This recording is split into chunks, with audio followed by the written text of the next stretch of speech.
बोलो गुरुदेव भगवान की जय। प्यारे कृष्ण कन्हैया लाल की जय।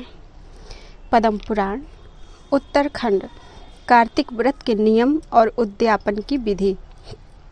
नारद जी कहते हैं, राजन, कार्तिक का व्रत करने वाले पुरुषों के लिए जो नियम बताए गए हैं उनका मैं संक्षेप से वर्णन करता हूँ, ध्यान देकर सुनो। अन्नदान देना, गौओं को ग्रास अर्पण करना, वैष्णव पुरुषों के साथ वार्तालाप करना तथा दूसरे के दीपक को जलाना या उकसाना, इन सब कार्यों से मनीषी पुरुष धर्म की प्राप्ति बतलाते हैं। बुद्धिमान पुरुष दूसरे के अन्न, दूसरे की सैया, दूसरे की निंदा और दूसरे की स्त्री का सदा ही परित्याग करे तथा कार्तिक में तो इन्हें त्यागने की विशेष रूप से चेष्टा करे। उड़द, मधु, शौवीरक तथा राजमांस आदि अन्न कार्तिक का व्रत करने वाले मनुष्य को नहीं खाने चाहिए। दाल, तिल का तेल, भाव दूषित तथा शब्द दूषित अन्न का भी व्रती मनुष्य परित्याग करे। कार्तिक का व्रत करने वाला पुरुष देवता, वेद, द्विज, गुरु, गौ, व्रती, स्त्री, राजा तथा महापुरुषों की निंदा छोड़ दे। बकरी, गाय और भैंस के दूध को छोड़कर अन्य सभी पशुओं का दूध मांस के समान वर्जित है। ब्राह्मणों के खरीदे हुए सभी प्रकार के रस, तांबे के पात्र में रखा हुआ गाय का दूध, दही और घी, गढ़े का पानी और केवल अपने लिए बनाया हुआ भोजन, इन सब को विद्वान पुरुषों ने अमिष के तुल्य माना है। व्रती मनुष्यों को सदा ही ब्रह्मचर्य का पालन, भूमि पर शयन, पत्तल में भोजन और दिन के चौथे पहर में एक बार अन्न ग्रहण करना चाहिए। कार्तिक का व्रत करने वाला मानव प्याज, लहसुन, हींग, छत्रांक यानी गोबर छत्ता, गाजर, नालिक, भसीण यानी मूली और साग खाना छोड़ दे। लौकी, भाटा, बैगन यानी कोहड़ा, भतुआ, लसोड़ा और कैथ भी त्याग दे। व्रती पुरुष रजस्वला स्त्री का स्पर्श ना करे। म्लेच्छ, पतित, व्रतहीन, ब्राह्मण द्रोही तथा वेद के अनधिकारी पुरुषों से कभी वार्तालाप ना करे। इन लोगों ने जिस अन्न को देख लिया हो उस अन्न को भी ना खाए।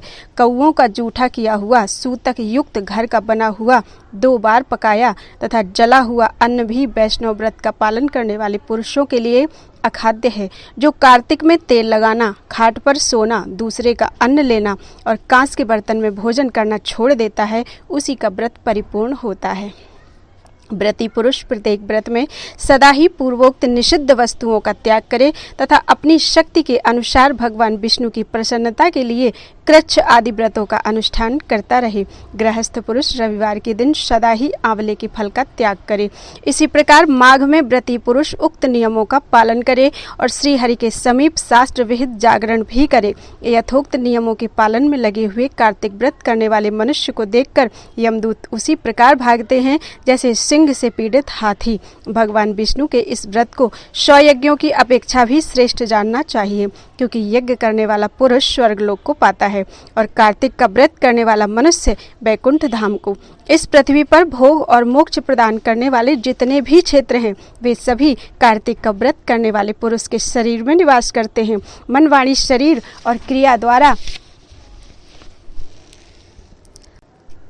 होने वाला जो कुछ भी दुष्कर्म या दुष्स्वप्न होता है वह कार्तिक व्रत में लगे हुए पुरुष को देखकर तत्काल नष्ट हो जाता है।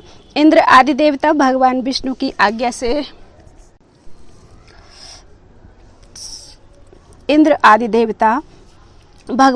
की आज्ञा से प्रेरित होकर कार्तिक का व्रत करने वाले पुरुष की निरंतर रक्षा करते रहते हैं। ठीक उसी तरह जैसे सेवक राजा की रक्षा करते हैं। जहाँ सबके द्वारा सम्मानित वैष्णव व्रत का अनुष्ठान करने वाला पुरुष नित्य निवास करता है, वहाँ ग्रह, भूत, पिशाच आदि नहीं रहते।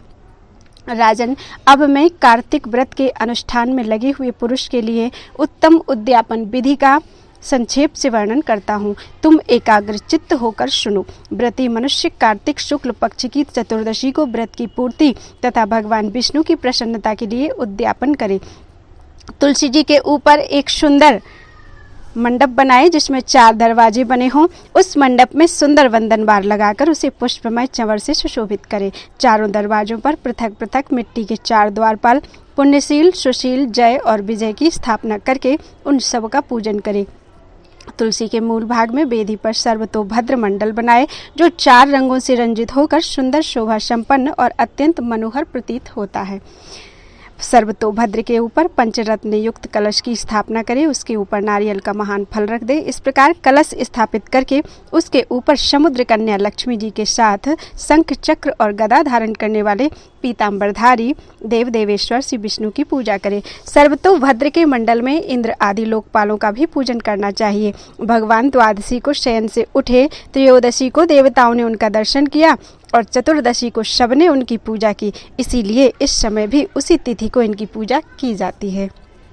उस दिन शांत एवं शुद्ध चित्त होकर भक्ति पूर्वक उपवास करना चाहिए तथा आचार्य की आज्ञा से देव देवेश्वर श्री विष्णु की स्वर्णमयी प्रतिमा का षोडशोपचार द्वारा नाना प्रकार के भक्ष्य भोज्य पदार्थ प्रस्तुत करते हुए पूजन करना चाहिए। रात्रि में गीत और वाद्य आदि मांगलिक उत्सवों के साथ भगवान के समीप जागरण करना चाहिए। जो भगवान विष्णु के समीप जागरण काल में भक्ति पूर्वक गान करते हैं वे 100 जन्मों की पाप राशि से मुक्त हो जाते हैं। भगवान विष्णु के निमित्त जागरण काल में गीत वाद्य करने वालों तथा सहस्त्र गोदान करने वालों को भी समान फल की ही प्राप्ति बतलाई गई है। जो रात्रि में वासुदेव के समक्ष जागरण करते हैं जागरण करते समय भगवान विष्णु के चरित्रों का पाठ करके वैष्णव पुरुषों का मनोरंजन करता है तथा मनमानी बातें नहीं करता, उसे प्रतिदिन कोटि तीर्थों के सेवन के समान पुण्य प्राप्त होता है। रात्रि जागरण के पश्चात पूर्णिमा को प्रातःकाल अपनी शक्ति के अनुसार 30 या 1 सपत्नीक ब्राह्मण को भोजन के लिए निमंत्रित करे। उस दिन किया हुआ दान, होम और जप अक्षय फल देने वाला माना गया है। अतः व्रती पुरुष खीर आदि के द्वारा ब्राह्मणों को भली भांति भोजन कराए।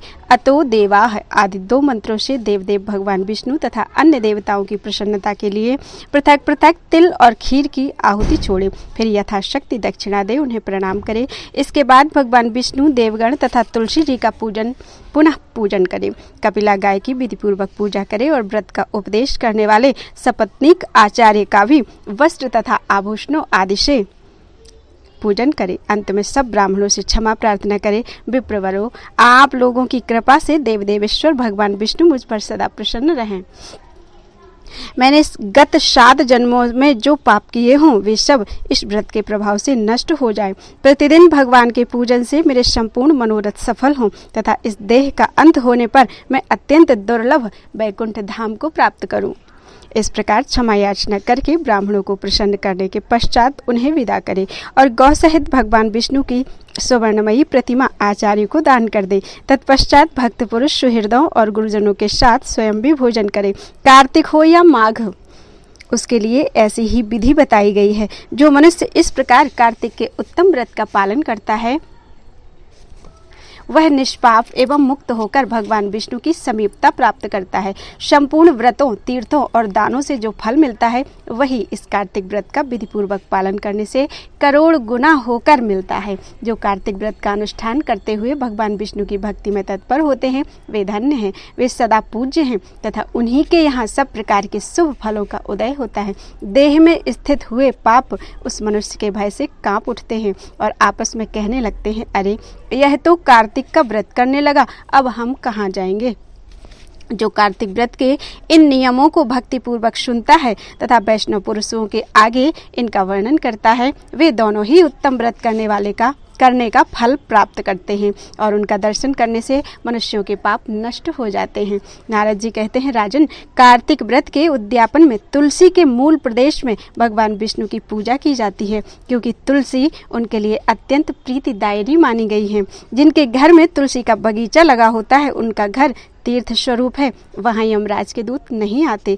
तुलसी वन सब पापों को हरने वाला, पवित्र तथा मनोवांछित भोगों को देने वाला है। जो श्रेष्ठ मानव तुलसी का वृक्ष लगाते हैं वे कभी यमराज को नहीं देखते। नर्मदा का दर्शन, गंगा का स्नान और तुलसी वन के पास रहना, ये तीनों एक समान माने गए हैं। रोपने, रक्षा करने, सींचने तथा दर्शन और स्पर्श करने से तुलसी मन, वाणी और शरीर द्वारा किए हुए समस्त पापों को भस्म कर डालती हैं। जो तुलसी की मंजरियों से भगवान विष्णु और शिव की पूजा करता है वह कभी गर्भ में नहीं आता तथा निश्चय ही मोक्ष का भागी होता है।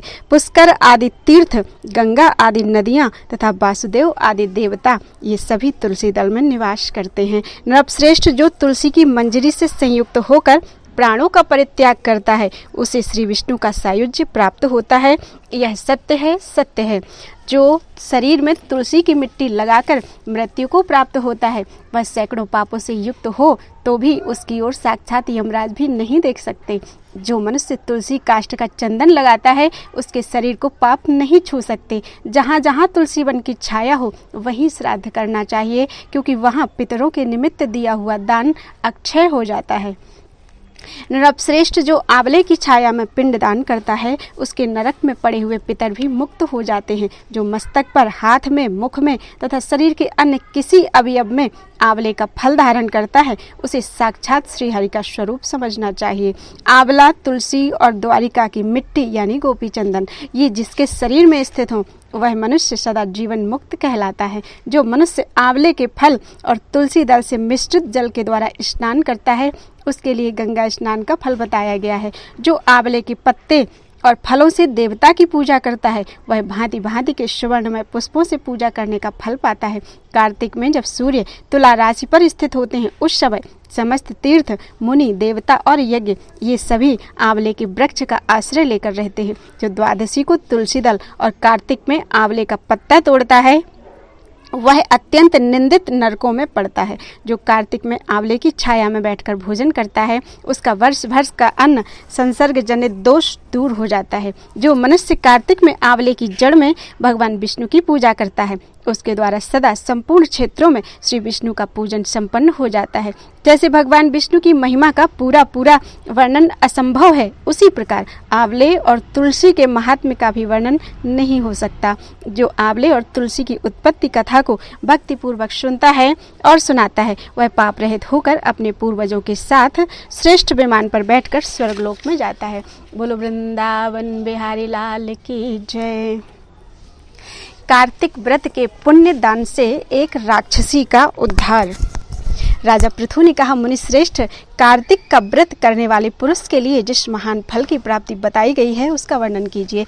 किसने इस व्रत का अनुष्ठान किया था? नारद जी बोले, राजन, पूर्व काल की बात है। सह्य पर्वत पर करवीरपुर में धर्मदत्त नाम के एक धर्मज्ञ ब्राह्मण रहते थे, जो भगवान विष्णु का व्रत किया करते थे तथा भली भांति श्री विष्णु पूजन में सर्वदा तत्पर रहने वाले थे। वे द्वादशाक्षर मंत्र का जप किया करते थे। अतिथियों का सत्कार उन्हें विशेष प्रिय था।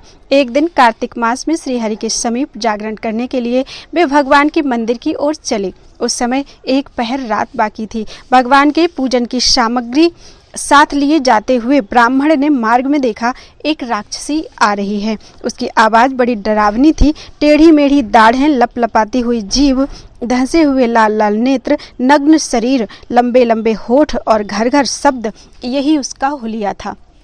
उसे देखकर ब्राह्मण देवता भय से थर्रा उठे। सारा शरीर कांपने लगा। उन्होंने साहस करके पूजा की सामग्री तथा जल से ही उस राक्षसी के ऊपर रोषपूर्वक प्रहार किया। हरि नाम का स्मरण करके तुलसी दल मिश्रित जल से उसको मारा था, इसलिए उसका सारा पातक नष्ट हो गया। अब उसे अपने पूर्व जन्म के कर्मों के परिणाम स्वरूप प्राप्त हुई दुर्दशा का स्मरण हो आया। उसने ब्राह्मण को दंडवत प्रणाम किया और इस प्रकार कहा, ब्राह्मण, मैं पूर्व जन्म के कर्मों के कुपरिणाम बस इस दशा को पहुंची हूँ। अब कैसे मुझे उत्तम गति प्राप्त होगी? राक्षसी को अपने आगे प्रणाम करते तथा पूर्व जन्म के किए हुए कर्मों का वर्णन करते देख ब्राह्मण को बड़ा विस्मय हुआ। वे उससे इस प्रकार बोले, किस कर्म के फल से तुम इस दशा को पहुंची हो? कहाँ से आई हो? तुम्हारा क्या नाम है तथा तुम्हारा आचार व्यवहार कैसा है? ये सारी बातें मुझे बताओ। कलहा बोली, ब्राह्मण, मेरे पूर्व जन्म की बात है।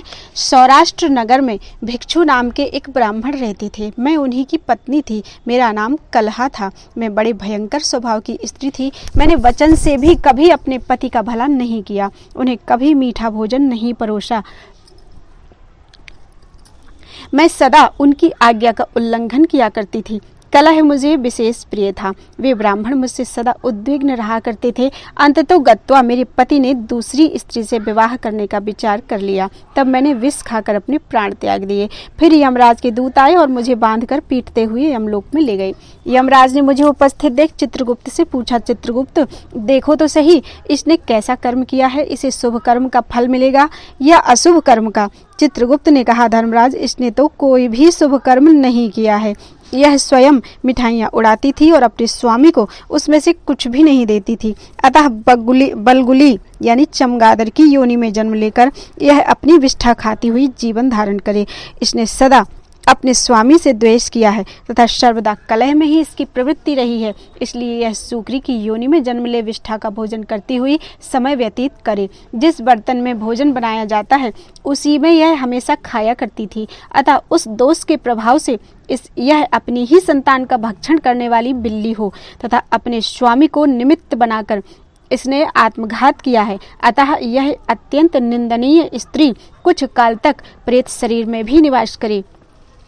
दूतों के साथ इसको यहाँ से मरु प्रदेश में भेज देना चाहिए। वहाँ चिरकाल तक यह प्रेत का शरीर धारण करके रहे। इसके बाद यह पापिनी 3 योनियों का भी कष्ट भोगेगी। कलहा कहती है, विप्रवर, मैं वही पापिनी कलहा हूँ। प्रेत के शरीर में आए हुए मुझे 500 वर्ष व्यतीत हो गए। मैं सदा ही अपने कर्म से दुखित तथा भूख प्यास से पीड़ित रहा करती हूँ। एक दिन भूख से पीड़ित होकर मैंने एक बनिए के शरीर में प्रवेश किया और उसके साथ दक्षिण देश में कृष्णा और बेणी के संगम पर आई। आने पर ज्यों ही संगम के किनारे खड़ी हुई त्यों ही उस बनिए के शरीर से भगवान शिव और विष्णु के पार्षद निकले और उन्होंने मुझे बलपूर्वक दूर भगा दिया। द्विजश्रेष्ठ, तब से मैं भूख का कष्ट सहन करती हुई इधर उधर घूम रही थी। इतने में ही आपके ऊपर मेरी दृष्टि पड़ी। आपके हाथ से तुलसी मिश्रित जल का संसर्ग पाकर अब मेरे पाप नष्ट हो गए। विप्रवर, मुझ पर कृपा कीजिए और बताइए मैं इस प्रेत शरीर से और भविष्य में प्राप्त होने वाली भयंकर 3 योनियों से किस प्रकार मुक्त होंगी। नारद जी कहते हैं, कलहा के ये वचन सुनकर द्विजश्रेष्ठ धर्मदत्त को उसके कर्मों के परिणाम का विचार करके बड़ा विस्मय और दुख हुआ। उसकी ग्लानि देखकर उनका हृदय करुणा से द्रवित हो उठा। वे बहुत देर तक सोच विचार कर खेद के साथ बोले। धर्मदत्त ने कहा, तीर्थ, दान और व्रत आदि शुभ साधनों के द्वारा पाप नष्ट होते हैं, किंतु तुम इस समय प्रेत के शरीर में स्थित हो, अतः उन शुभ कर्मों में तुम्हारा अधिकार नहीं है। तथापि तुम्हारी ग्लानि देखकर मेरे मन में बड़ा दुख हो रहा है। तुम दुखिनी हो, तुम्हारा उद्धार किए बिना मेरे चित्त को शांति नहीं मिलेगी। अतः मैंने जन्म से लेकर आज तक जो कार्तिक व्रत का अनुष्ठान किया है उसका आधा पुण्य लेकर तुम उत्तम गति को प्राप्त हो। यूं कहकर धर्मदत्त ने 12 अक्षर मंत्र का श्रवण कराते हुए तुलसी मिश्रित जल से ज्यों ही उसका अभिषेक किया त्यों ही वह प्रेत शरीर से मुक्त होकर दिव्य रूप धारिणी देवी हो गई। धधकती हुई आग की ज्वाला के समान तेजस्विनी दिखाई देने लगी। लावण्य से तो वह ऐसी जान पड़ती थी मानो साक्षात लक्ष्मी ही हो। तदनंतर उसने भूमि पर मस्तक टेक कर ब्राह्मण देवता को प्रणाम किया और आनंद विभोर होकर गदगद वाणी में कहा, द्विज श्रेष्ठ, आपकी कृपा से मैं नरक से छुटकारा पा गई। मैं पाप के समुद्र में डूब रही थी, आप मेरे लिए नौका के समान हो गए। वह इस प्रकार ब्राह्मण देव से वार्तालाप कर ही रही थी कि आकाश से एक तेजस्वी विमान उतरता दिखाई दिया।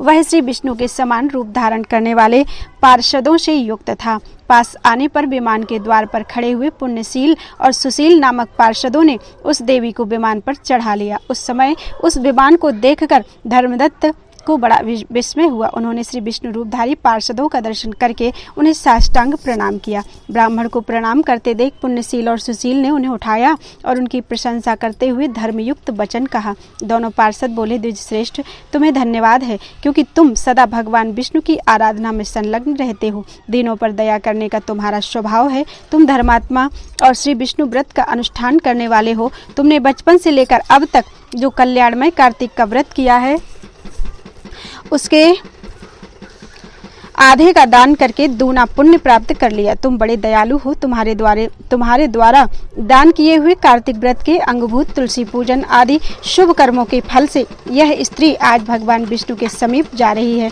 तुम भी इस शरीर का अंत होने पर अपनी दोनों पत्नियों के साथ भगवान विष्णु के बैकुंठ धाम में जाओगे और उन्हीं के समान रूप धारण करके सदा उनके समीप निवास करोगे। धर्मदत्त, जिन लोगों ने तुम्हारी ही भांति श्री विष्णु की भक्ति पूर्वक आराधना की वे धन्य हैं और कृतकृत्य हैं तथा संसार में उन्हीं का जन्म लेना सार्थक है। जिन्होंने पूर्व काल में राजा उत्तानपाद के पुत्र ध्रुव को ध्रुव पद पर स्थापित किया था, उन श्री विष्णु की यदि भली भांति आराधना की जाए तो वे प्राणियों को क्या नहीं दे डालते। भगवान के नामों का स्मरण करने मात्र से देहधारी जीव सद्गति को प्राप्त हो जाते हैं। पूर्व काल में जब गजराज को ग्राह ने पकड़ लिया था उस समय उसने श्रीहरि के नाम स्मरण से ही संकट से छुटकारा पाकर भगवान की समीपता प्राप्त की थी और वही अब भगवान का जय नाम से प्रसिद्ध पार्षद है। तुमने भी श्रीहरि की आराधना की है, अतः वे तुम्हें अपने समीप स्थान अवश्य देंगे। बोलो वृंदावन बिहारी लाल की जय। कार्तिक महात्म्य के प्रसंग में राजा चोल और विष्णुदास की कथा। नारद जी कहते हैं, इस प्रकार विष्णु पार्षदों के वचन सुनकर धर्मदत्त को बड़ा आश्चर्य हुआ। वे उन्हें साष्टांग प्रणाम करके बोले, प्रायः सभी लोग भक्तों का कष्ट दूर करने वाले श्री विष्णु की यज्ञ दान व्रत तीर्थ सेवन और तपस्याओं के द्वारा विधि पूर्वक आराधना करते हैं। उन समस्त साधनों में कौन सा ऐसा साधन है जो श्री विष्णु को प्रीतिकारक तथा उनके सामीप्य की प्राप्ति कराने वाला है? किस साधन का अनुष्ठान करने से उपर्युक्त सभी साधनों का अनुष्ठान स्वतः हो जाता है? दोनों पार्षदों ने कहा, ब्राह्मण, तुमने बहुत उत्तम बात पूछी है। अब एकाग्र चित्त होकर सुनो। हम इतिहास सहित प्राचीन वृत्तांत को वर्णन करते हैं।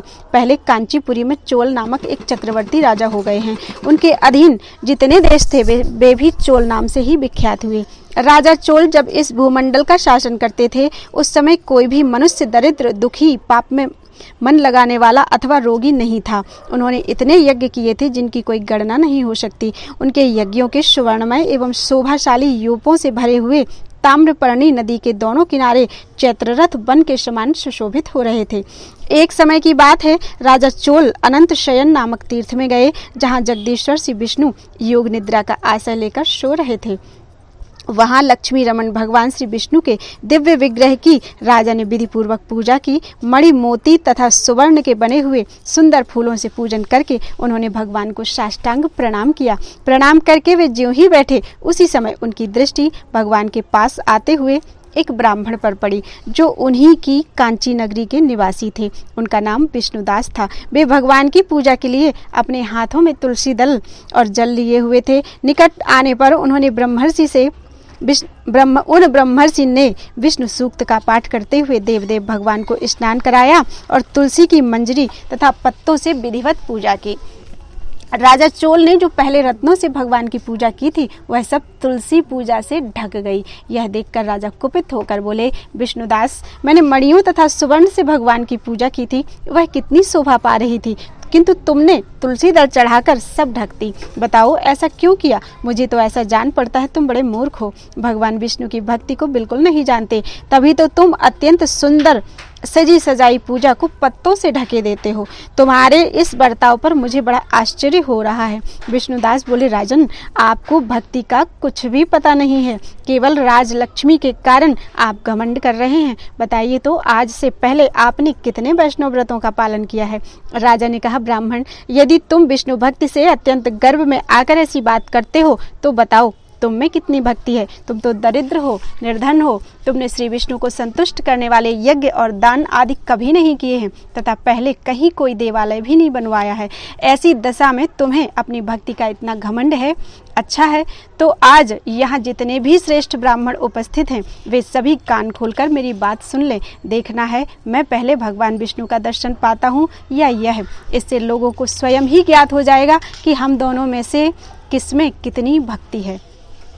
दोनों पार्षद बोले, ब्राह्मण। यह कहकर राजा चोल अपने राजभवन को चले गए और उन्होंने महर्षि मुद्गल को आचार्य बनाकर वैष्णव यज्ञ का अनुष्ठान किया, जिसमें बहुत से ऋषियों का समुदाय एकत्रित हुआ। बहुत सा अन्न खर्च किया गया और प्रचुर दक्षिणा बांटी गई। जैसे पूर्व काल में गया क्षेत्र के भीतर ब्रह्मा जी ने समृद्धिशाली यज्ञ का अनुष्ठान किया था, उसी प्रकार राजा चोल ने भी महान यज्ञ आरंभ किया। उधर विष्णुदास भी वहीं भगवान के मंदिर में ठहर गए और श्री विष्णु को संतुष्ट करने वाले शास्त्रोक्त नियमों का भलीभांति पालन करने लगे।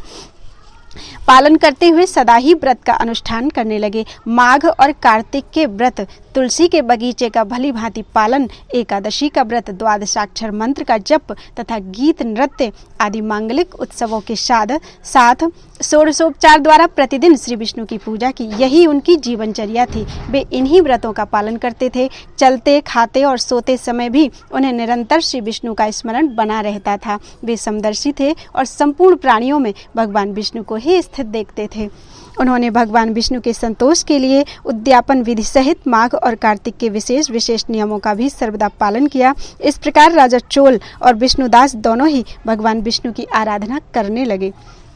दोनों ही अपने अपने व्रत में स्थित रहते थे। दोनों की ही इंद्रियां और दोनों के ही कर्म भगवान में ही केंद्रित थे। एक दिन की बात है, विष्णुदास ने नित्य कर्म करने के पश्चात भोजन तैयार किया, किंतु उसे किसी ने चुरा लिया। चुराने वाले पर किसी की दृष्टि नहीं पड़ी। विष्णुदास ने देखा भोजन गायब है, फिर भी उन्होंने दोबारा भोजन नहीं बनाया, क्योंकि ऐसा करने पर सायंकाल की पूजा के लिए अवकाश नहीं मिलता। अतः प्रतिदिन के नियम के भंग हो जाने का भय था। दूसरे दिन उसी समय पर भोजन बनाकर वे ज्यों ही भगवान विष्णु को भोग लगाने के लिए गए, त्यों ही कोई आकर फिर सारा भोजन चुरा ले गया।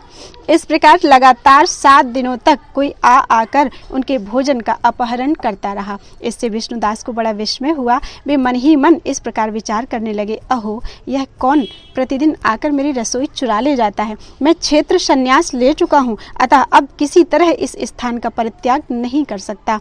यह पूजा कैसे छोड़ दूं? यदि दोबारा बनाकर भोजन करूं तो सायंकाल की यह पूजा कैसे छोड़ दूं?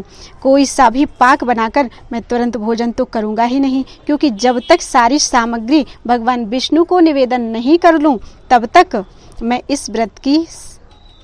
तक मैं भोजन नहीं कर सकता। प्रतिदिन उपवास करने से मैं इस व्रत की समाप्ति तक जीवित कैसे रह सकता हूँ? अच्छा, आज मैं रसोई की भली भांति रक्षा करूंगा।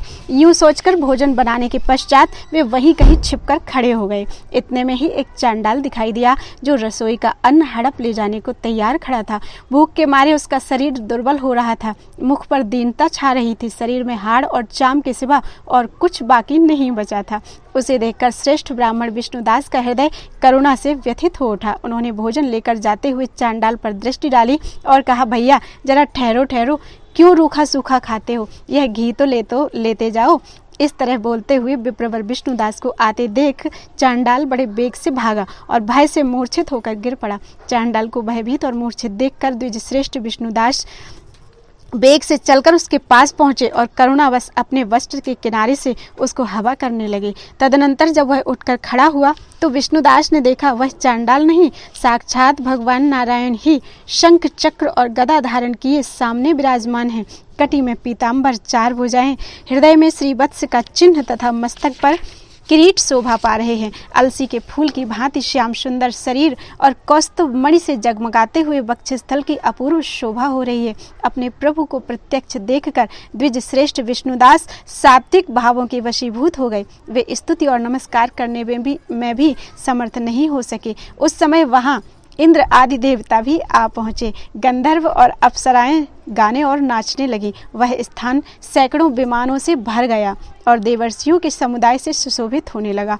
चारों ओर गीत और वाद्यों की ध्वनि छा गई। तब भगवान विष्णु ने सात्विक व्रत का पालन करने वाले अपने भक्त विष्णुदास को छाती से लगा लिया और उन्हें अपने ही जैसा रूप देकर वे बैकुंठ धाम को ले चले। उस समय यज्ञ में दीक्षित हुए राजा चोल ने देखा विष्णुदास एक सुंदर विमान पर बैठकर भगवान विष्णु के समीप जा रहे हैं।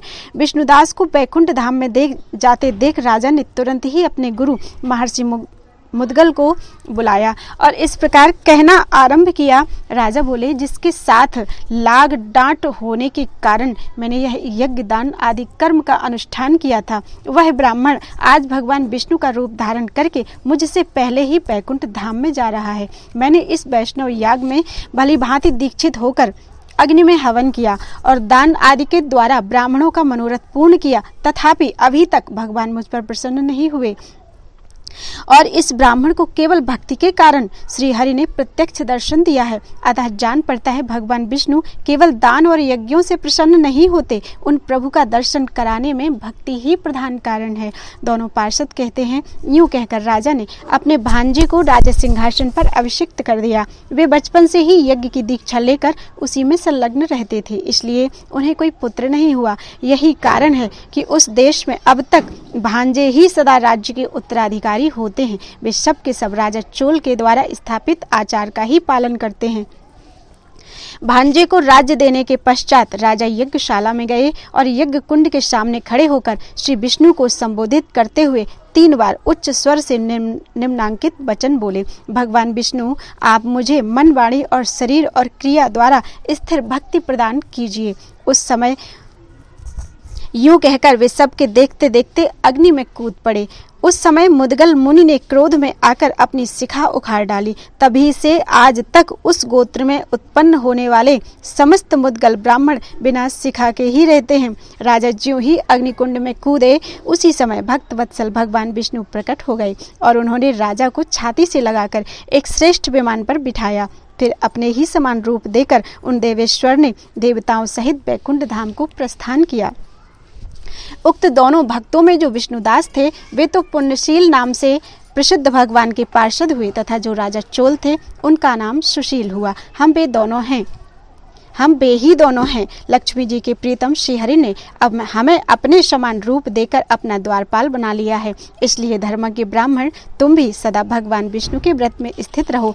मात्सर्य और दंभ का परित्याग करके सर्वत्र समान दृष्टि रखो। तुला, मकर और मेष की संक्रांति में सदा प्रातः काल स्नान किया करो। एकादशी के व्रत में लगे रहो और तुलसी वन की रक्षा करते रहो। ब्राह्मणों, गौओं तथा वैष्णवों की सदा ही सेवा करो। मसूर, कांजी और बैगन खाना छोड़ दो। धर्मदत्त, ऐसा करने से तुम भी शरीर का अंत होने पर श्री विष्णु के परम पद को प्राप्त करोगे। जैसे हम लोगों ने भगवान की भक्ति से ही उन्हें पाया है, उसी प्रकार तुम भी उन्हें प्राप्त कर लोगे। तुमने जन्म से लेकर अब तक जो श्री विष्णु को संतुष्ट करने वाला यह व्रत किया है, इससे यज्ञ, दान और तीर्थ भी बड़े नहीं हैं। विप्रवर, तुम धन्य हो, क्योंकि तुमने जगत गुरु भगवान श्री विष्णु को प्रसन्न करने वाले इस व्रत का अनुष्ठान किया है, जिसके एक भाग का पुण्य पाकर ही प्रेत योनि में पड़ी हुई कलहा मुक्त हो गई। अब हम लोग भी इसे भगवान विष्णु के लोक में ले जा रहे हैं। नारद जी कहते हैं, राजन, इस प्रकार विमान पर बैठे हुए विष्णु के दूतों ने धर्मदत्त का उपदेश देकर कलहा के साथ बैकुंठ धाम की यात्रा की। तत्पश्चात धर्मदत्त भी पूर्ण विश्वास के साथ उस व्रत में लगे रहे और शरीर का अंत होने पर अपनी दोनों पत्नियों के साथ वे भगवान के परम धाम को चले गए। जो पुरुष इस प्राचीन इतिहास को सुनता है और सुनाता है, वह जगत गुरु भगवान की कृपा से उनका सानिध्य प्राप्त कराने वाली उत्तम गति पाता है। बोलो वृंदावन बिहारी लाल की जय।